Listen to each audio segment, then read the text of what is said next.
সমুদ্রের ক্রমাগত ভাঙনে বিলীন হওয়ার পথে বরগুনার তালতলীর অপার সম্ভাবনাময় শুভ সন্ধ্যা সমুদ্র সৈকত। উত্তাল সাগরের তোড়ে ইতোমধ্যেই সাগরে তলিয়ে গেছে কয়েক হাজার ঝাউগাছ সহ সৈকতে নামার মূল পথ। সৌন্দর্য হারিয়ে পর্যটক শূন্য হয়ে পড়েছে দর্শনীয় স্থানটি। টেকসই বেড়িবাঁধ নির্মাণ করে সৈকতটি বাঁচানোর দাবি জানিয়েছেন স্থানীয়রা। বরগুনা থেকে গোলাম হায়দার স্বপনের তথ্য ও ছবিতে বিস্তারিত ডেস্ক রিপোর্ট। পায়রা, বিষখালী ও বলেশ্বর এই তিন নদীর মোহনায় বঙ্গোপসাগরের কোল ঘেঁষে অবস্থান বরগুনার তালতলীর শুভ সন্ধ্যা সমুদ্র সৈকতের। প্রায় 4.5 কিলোমিটার বিস্তৃত এই সৈকত আর তার পাশের সবুজ বনভূমি বরাবরই টেনে আনে প্রকৃতি পিপাসুদের। তবে প্রকৃতির সেই চোখ জুড়ানো দৃশ্য এখন বদলে গেছে করুণ চাহনিতে। সাগরের উত্তাল ঢেউয়ের ক্রমাগত আঘাতে ভেঙে ছোট হয়ে আসছে সৈকত।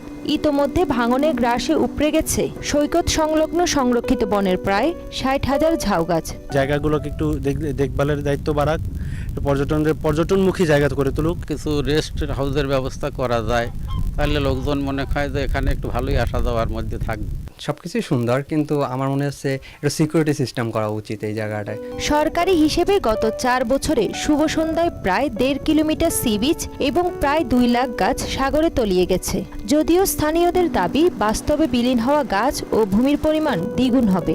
একের পর এক বন ও বেলাভূমি হারিয়ে পর্যটকরা এখন বিমুখ হচ্ছেন এই সৈকত থেকে। এলাকার মানুষের ব্যবসা সবকিছু সব শেষ হয়ে যাচ্ছে। যদি আমাদের এই বীজটা বাঁচিয়ে থাকে, তাহলে বাঁচিয়ে থাকলে আমাদের কর্মসংস্থানও থাকবে। একটাই দাবি থাকে সরকারের কাছে যে এই স্থানটা যেন কিছু নজর দেয়। শুভ সন্ধ্যা সমুদ্র সৈকতের এই ভাঙন গুরুত্বের সঙ্গে দেখছে স্থানীয় প্রশাসন। জেলা পর্যটন শিল্প রক্ষায় টেকসই ব্যবস্থা এবং প্রয়োজনীয় পদক্ষেপের আশ্বাস দিলেন জেলা প্রশাসক। সৈকতের যে সৌন্দর্য সেটাকে পর্যটকদের জন্য আরও আকর্ষণীয় করার জন্য বা পর্যটন কেন্দ্রগুলোকে প্রমোট করার জন্য জেলা প্রশাসন এবং সংশ্লিষ্ট অন্যান্য দপ্তরগুলো ছোট বড় কতিপয় প্রকল্প গ্রহণ করেছে। টেকসই বেড়িবাঁধ নির্মাণ সহ এই সৈকত টিকিয়ে রাখতে দ্রুত পদক্ষেপ না নিলে অচিরেই মানচিত্র থেকে হারিয়ে যাবে অপার সম্ভাবনাময় এই পর্যটন কেন্দ্রটি, এমনটাই মনে করছেন স্থানীয়রা। তাহসিন তারিন, মোহনা সংবাদ।